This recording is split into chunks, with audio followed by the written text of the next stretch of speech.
Di masa keemasan peradaban Islam, berdiri sebuah kekaisaran yang membentang dari Afrika hingga perbatasan Cina. Kekhalifahan Abbasiyah, pusat ilmu pengetahuan, seni, dan kekayaan yang tak terhingga. Namun, seperti semua cerita tentang kekuasaan besar, ada bayangan gelap yang mengintai di balik singgasana emas. Ini adalah kisah tentang bagaimana intrik istana, ambisi seorang wazir, dan fitnah beracun meruntuhkan salah satu dinasti terkuat dalam sejarah. Kisah tentang dua saudara yang saling menghancurkan, dan sebuah luka yang tak akan pernah sembuh. Semuanya dimulai di Baghdad, kota 1001 malam, di akhir masa dinasti Abbasiyah. Khalifah Harun ar-Rasyid yang legendaris telah wafat, mewariskan kekuasaan kepada dua putranya, Al-Amin di Baghdad dan Al-Mamun di Khorasan. Awalnya, pembagian kekuasaan ini tampak adil. Al-Amin sebagai khalifah utama, dan Al-Mamun sebagai gubernur wilayah timur yang luas sekaligus putra mahkota. Tapi, di istana yang penuh bisikan, kedamaian adalah barang langka. Di sisi Al-Mamun, ada seorang penasihat yang sangat cerdas dan luar biasa ambisius. Namanya Al-Fadl bin Sahl. Ia bukan sekadar wazir biasa. Ia adalah arsitek politik ulung yang melihat peluang dalam setiap celah kekuasaan. Al-Fadl tahu betul bahwa selama Al-Amin berkuasa di Baghdad, posisinya dan tuannya, Al-Mamun, tidak akan pernah benar-benar aman. Ia memimpikan kendali penuh, sebuah kekaisaran yang tunduk di bawah pengaruhnya, dengan Al-Mamun sebagai bonekanya. Maka, Al-Fadl mulai menenun jaring fitnahnya. Hari demi hari, ia mendekati Al-Mamun dengan laporan-laporan yang telah dipelintir. "Tuanku," bisiknya dengan suara penuh kekhawatiran palsu, "intelijen kita di Baghdad membawa kabar buruk. Kakanda Anda, Khalifah Al-Amin, mulai mendengarkan para pembisik yang ingin menyingkirkan Anda dari garis suksesi. Mereka bilang, seorang gubernur di timur terlalu berbahaya." Awalnya, Al-Mamun menepisnya. "Tidak mungkin," katanya. "Al-Amin adalah saudaraku, darah kami sama." Tapi Al-Fadl sangat sabar. Ia menyajikan bukti-bukti baru setiap hari. Surat-surat palsu, kesaksian dari mata-mata bayaran, dan interpretasi licik atas setiap kebijakan yang dikeluarkan Al-Amin di Baghdad. Perlahan tapi pasti, racun keraguan itu mulai meresap ke dalam hati Al-Mamun. Ia mulai melihat saudaranya bukan lagi sebagai keluarga, tetapi sebagai saingan yang mengancam. Di Baghdad, situasi serupa juga terjadi. Para penasihat Al-Amin, yang merasa terancam oleh kekuatan Al-Mamun di timur, mulai memanas-manasi sang khalifah. Mereka meyakinkannya untuk mengangkat putranya sendiri sebagai putra mahkota, sebuah tindakan yang secara langsung melanggar perjanjian warisan ayahnya. Keputusan ini menjadi percikan api yang menyulut padang kering. Ketika berita itu sampai ke Khorasan, Al-Mamun merasa dikhianati. Fitnah Al-Fadl kini terasa seperti kenyataan pahit.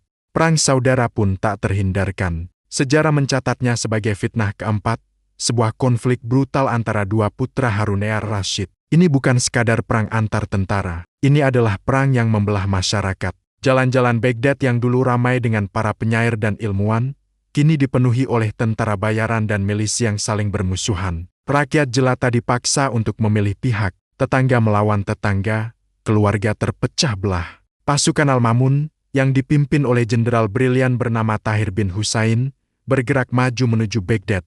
Pengepungan kota yang megah itu berlangsung selama lebih dari setahun. Baghdad, yang pernah menjadi pusat dunia, perlahan-lahan hancur. Perpustakaan dibakar, kanal-kanal dirusak, dan kelaparan merajalela. Al-Amin, yang terkurung di dalam istananya, menyaksikan kerajaannya runtuh di depan matanya. Akhirnya, pertahanan Baghdad jebol. Al-Amin mencoba melarikan diri, namun ia tertangkap dan dieksekusi. Kabar kematiannya disambut dengan sorak-sorai di Kampal Mamun. Di tengah perayaan itu, Al-Fadl bin Sahl berdiri di belakang Al-Mamun, sang khalifah baru. Wajahnya menunjukkan senyum puas yang tipis. Rencananya berhasil dengan sempurna. Ia telah menyingkirkan Al-Amin dan menjadikan tuannya penguasa tunggal kekhalifahan Abbasiyah. Kini, panggung kekuasaan sepenuhnya menjadi miliknya. Dengan Al-Mamun sebagai khalifah, Al-Fadl mencapai puncak kekuasaannya. Ia diberi gelar Zu al-Riyasatain, yang berarti pemilik dua kepemimpinan,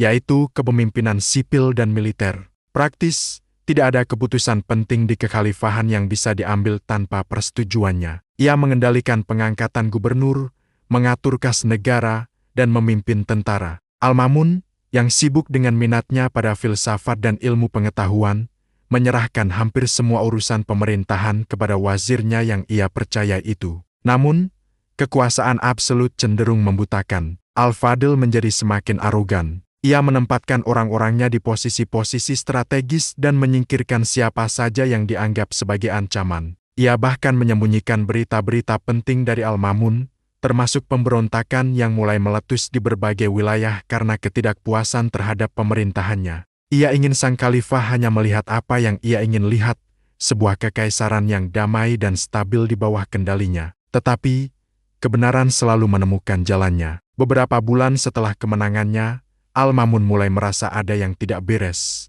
Para jenderal dan pejabat lama yang setia kepadanya satu persatu datang secara diam-diam. Mereka mengeluh tentang monopoli kekuasaan Al-Fadl. Mereka memperingatkan khalifah bahwa wazirnya telah membangun sebuah negara di dalam negara.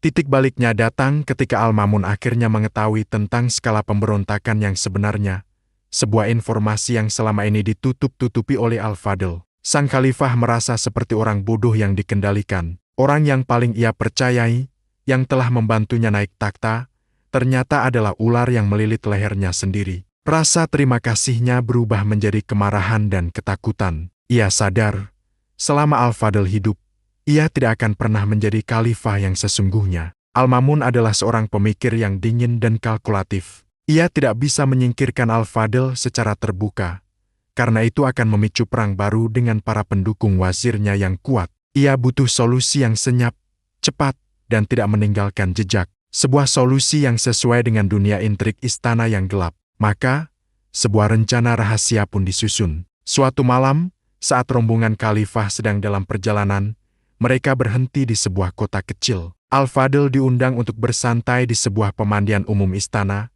sebuah hammam mewah. Saat ia sedang menikmati air hangat, tanpa penjagaan, beberapa orang pembunuh bayaran yang disewa secara diam-diam oleh sang khalifah menyelinap masuk. Di dalam ruang pemandian yang remang-remang dan penuh uap itu, nasib sang wazir agung pun berakhir.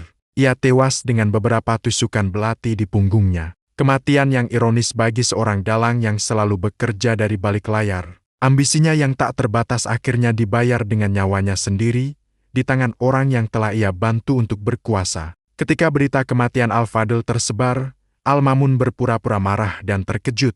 Ia bahkan menawarkan hadiah besar bagi siapa saja yang bisa menangkap para pembunuhnya.